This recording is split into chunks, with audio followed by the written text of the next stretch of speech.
My husband, Jack, gave Andy Penmark a job. After he got a lot of money from his family, he said to me, "I don't need to stay with you anymore. I'm getting $5 million. I don't need you when I have all that money." His words were cold, and it felt like he was ending our marriage. After being together for a long time, I felt like I was just in his way. But Jack doesn't know yet about the big secret connected to the $5 million he's inheriting. "Mom, is it true that Grandpa is really sick?" My daughter still surprised me with her question. Jack's dad, Ethan, being very sick was supposed to be a secret between Jack and me. Did you hear that from your dad? The only one who could have told Sophie is Jack. Yes, Dad called and said I should give up Grandpa's money. Sophie's words made me worried. Just because of that one phone call, my peaceful life was going to change. A few days after Sophie's call, Ethan passed away quietly. Since I got married, I've lived with Jack's parents, and I've always been there to help them when they were sick. It's been 5 years since Jack's mom died, and now we got the news about Ethan. The funeral went smoothly, but just when I thought things would calm down, my husband's behavior changed a lot. "Why is this place so dirty? Have you not been cleaning properly?" Jack keeps pointing out tiny bits of dust and small stains. "I'm sorry, maybe I missed it." "I'll clean it right now," I respond. "This place doesn't look clean either." "Are you sure you clean every day?" he questions. "Yes, I clean like I always do," I reply, feeling confused and hurt. Even though I clean like usual, I don't understand why Jack is so mad. But it seems like it's not just about cleaning. "Why did you make this?" "I wish you'd think more of how it tastes when you cook." He criticizes my cooking. It's tough when the meals I put effort into get criticized one by one. Even the dishes he used to love are now not good enough. I think to myself, "Is something bothering you lately?" I finally ask, but it seems to make him even more upset. There's no point to denying it. "Honestly, the food you make isn't good. I've been putting up with it because my parents never complain, but I've always thought it lacked flavor." Jack's words hurt me deeply. It was the first time he's criticized me so harshly. When Jack was this upset, I knew saying anything would just make it worse. I reflect. My mom always cleaned and did laundry perfectly, and when she cooked, she put so much care into it. You're nothing like her. I've been patient, but I can't take it anymore. He compares me to his mother and criticizes me. It's hard to believe he always thought my cooking was bland. Tears start to flow. "Do you think crying will change anything? Your tears don't mean anything now." "Don't cry in front of me." He dismisses my emotions. "Everything lately just feels so hard," I murmur. After he said that, Jack suddenly got up and left the house, slamming the door. "Jack, where are you going?" "Please come back," I plead, but he didn't seem to hear me. My head was spinning, trying to understand a sudden change, unable to grasp what had just happened. Until a few months ago, we were a close couple, sharing everything, holding hands, enjoying the little things in life together, and facing small problems as a team. I couldn't understand why we had grown apart. Then I remembered what Sophie had said during our call. It's about Grandpa's inheritance. Sophie's voice sounded unsure. That night, Jack came home much later than usual, and I didn't get the chance to ask him about it. Was something going on? Maybe Jack had learned something about the inheritance and didn't want to talk about it. I tried to talk to Sophie about it. Why are they talking about the inheritance while Grandpa is still healthy? She had her doubts about Jack and told me she had shared them with him. If things stay the same with the inheritance, I'll get everything. Considering Sophie, I think this is the best option. Remembering how Jack had been distant with Sophie lately, I started to have doubts. The thought of Jack taking all the inheritance and leaving me behind made my chest feel tight, and tears filled my eyes again. In my sadness, I noticed the sounds around me more vividly. Just as the room went quiet, the phone suddenly rang loudly. I didn't feel like answering it, but it could be important. Looking at the caller ID, I saw Jack's name, the same Jack who had left earlier. I felt drained, but I didn't want to face any consequences for ignoring the call, so I reluctantly picked up. "What are you doing? Don't make me wait." "I don't have much time," he said in a commanding tone that caught me off guard. He could be stubborn sometimes, but he wasn't the type to yell without a reason. Feeling surprised by his sudden change in behavior, I let out a small sigh, hoping he wouldn't notice. "What's wrong? Is something the matter?" "I wanted to talk to you about something." "I'll be home soon. Stay there and wait for me." Jack's voice sounded colder than usual. Lately, I just replied with a quick okay and hung up. When I looked at the clock, more than 3 hours had passed since Jack left. I had been crying so much, feeling confused and hurt that I hadn't noticed the time passing. After a while, I heard the door open and Jack's footsteps. A sweet smell, a body wash we didn't have at home, drifted from him. That unfamiliar scent made the pain in my chest worse. "I'm going straight to work. I want to end our relationship. As a thank you, I'll give you $220,000. His words confirmed my worst fears. Even though I had feared it, facing this reality was still shocking. I felt like I couldn't cry anymore. "I'm tired of you not taking care of things at home. I want to live peacefully as I get older." Linda had also hoped for a peaceful old age, but it seemed like Jack was the one ruining that dream.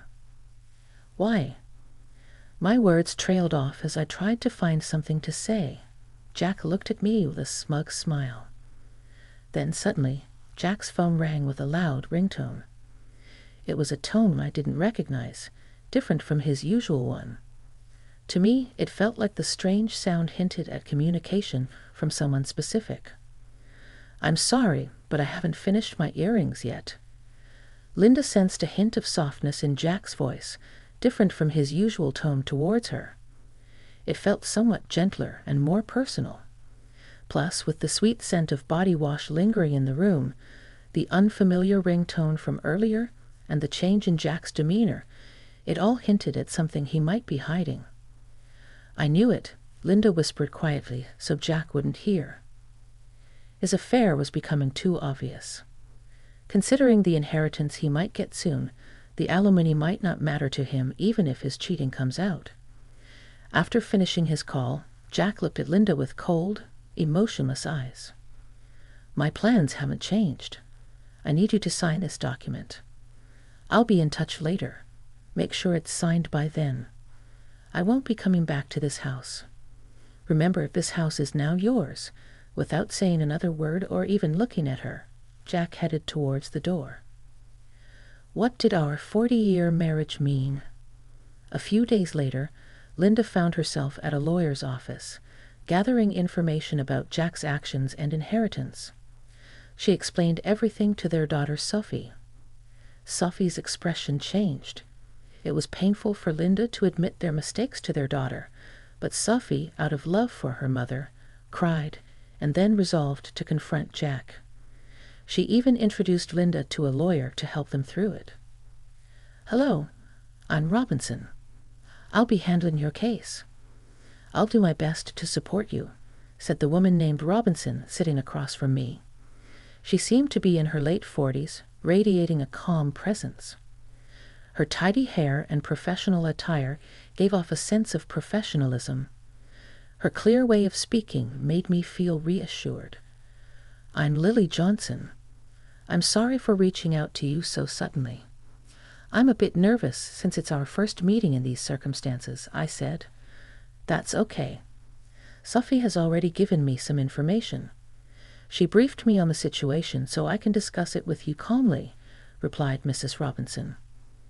After researching and gathering information, both by myself and with Mrs. Robinson's help, we confirmed some facts. My husband doesn't have any siblings, so as Sophie gives up the inheritance, the big fortune, around $5 million, will all go to him. Also, he started an affair with a woman named Jennifer at a bar they visited, and it seems the relationship lasted about 6 months. I was curious about what happened between her and my husband, I admitted to Mrs. Robinson. During our joint investigation together, we uncovered an important fact that my husband might not know yet. Linda, how do you intend to proceed from here? Mrs. Robinson asked me gently, her eyes soft and understanding. Thank you from the bottom of my heart. I deeply appreciate it, I replied, smiling gratefully at her. After paying the fee for the procedures and exchanging a few words, I quietly left her office. 5 days later, I got a call from Jack on my cell phone. He suggested meeting at a quiet cafe. I arrived a bit early, and the cafe was surprisingly empty. The owner welcomed me warmly and said I could sit anywhere. I chose a seat by the window to enjoy the peaceful view outside. After a while, the bell on the door rang, and I saw Jack and his new girlfriend Jennifer walking in. When Jack saw me, he smirked proudly. Are you ready for the divorce? He asked bluntly. I was taken aback by his first statement. It seemed like he was convinced he was in control of the situation. Is this your new partner? I hadn't expected him to bring her to such an important discussion, and I was surprised by his decision. I wondered if he was still the man I once loved deeply. Had he changed because of his cheating, or was he always like this? I couldn't tell. You're Jack's wife, right? I'm Jennifer. I've recently started seeing him, she said, suddenly smiling. I couldn't quite understand the meaning behind her sudden smile. I've heard a lot about you from Jack. Seeing you in person, you do look a bit older. I wonder how Jack put up with all these years. I feel a bit sorry for him. Jennifer seemed to take great care of her appearance. She looked much younger than her actual age, which was in her 60s. Compared to her, I might look my age, but I couldn't accept the way she said it. Jennifer, it's those kinds of comments I warn you about, Jack interjected. But yes, I did think that. But Jack, if it were me, I would cherish you more, I said softly. I understand, Linda. I don't want you to overthink it anymore. I just want you to file the divorce papers, Jack said, his attitude not surprising me. Hold on, there's something I need to discuss, I said, noticing a hint of confusion on Jack's face. What do you mean? Is this about your father's inheritance? Is that why, after all these years of marriage, you're making this decision? I wanted to know the truth behind everything. I fail to see how my father's inheritance and you are connected. That's solely my father's affair. I've heard detailed stories about your father's extensive inheritance from Sophie. I know its value, so what? That inheritance isn't for you to claim, Jack retorted. But I'll answer. Actually, more than the inheritance itself, the end of caring for my parents is one of the reasons I want to part ways with you. Just a caregiver role. I couldn't believe Jack saw me only as a caregiver and not the loving wife I used to be. I don't even have the energy to cry. Can we speed this up, Jack? I want to start our new life. Besides, have you still not let go of anger and sadness? Hit me in waves, my hand trembled as I took a deep breath and pulled out the divorce papers. But my name isn't written yet. The situation isn't suitable for me to hand them over. You remember promising me the house and money, right? I remembered our conversation clearly. Yeah, I did say that. I'm a man of my word, so I plan to give you the house and money. You say you're kind, but a truly kind person wouldn't just use their wife as a caregiver and then abandon her.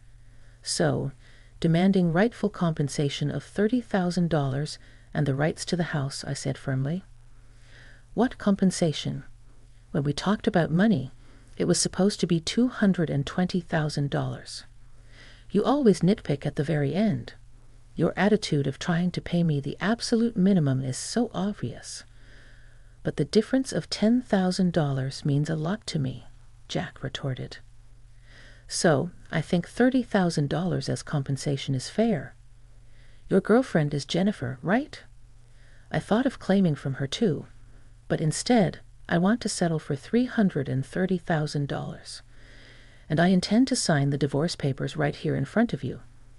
Jennifer unexpectedly commented first, suggesting that $330,000 would be okay. Jack, pay it if you're satisfied with it, she added. With Jennifer's statement, Jack finally agreed to the alimony of $30,000. Now we need Jack's signature on the land title change document Mrs. Robinson prepared and the notarized alimony agreement, I said calmly, surprising Jack with my preparedness. We lined up our seals at the designated spot, and Jack smiled as if he anticipated something. So, Linda, will you sign the divorce papers right now? He asked. Understood. Here's the divorce paper, I replied, carefully writing my name and firmly stamping it. Jack couldn't hold back his laughter and laughed out loud again. With this, you and I no longer have any relationship. Also, I have something to tell you. Actually, I'm set to inherit $5 million, so I didn't need someone like you. Thanks for the divorce. What a foolish ex-wife you had, letting go so easily for just $30,000, Jack sneered as I left, followed by the loud laughter of Jack and Jennifer echoing. I hurriedly left and headed to City Hall. My only goal now was to complete this procedure as quickly as possible and sever ties with the two of them completely. They might be laughing happily now, but I wondered how long their happiness would last. A month later, I sold a house I received from Jack, prepared for a new life, and decided to live near my daughter Sophie, who planned to start her life near her husband's parents' home. Despite my concerns about Jack's mother living nearby, Sophie's husband warmly welcomed me and was always considerate, which reassured me greatly. My daughter Sophie initially seemed angry at Jack's actions, but when I shared a certain fact with her, her expression completely changed and she smiled brightly. I had a hunch that Jack would soon realize my plan. As evidence, I deliberately didn't change my mobile number. The day my intuition became reality came sooner than expected. From the afternoon, my phone rang repeatedly, and sure enough, it was Jack. He called many times, but at first I purposely didn't answer. After receiving repeated calls, I finally picked up. Hello, why are you doing this? I couldn't hide my surprise. What's the matter? You called out of the blue? Jack raised his voice. What's the problem? Where are you right now? I thought you might have visited our old house, but in reality, that house had already been sold. Since we decided to divorce, there's no me for you to be involved with anymore. Where did Sophie go? I can't find her. It seemed he went to Sophie's old house. Of course, she wasn't there. And I handled all the information and procedures related to Sophie's husband's family home, so Jack had no way of knowing. He seems to have hit a dead end and contacted me.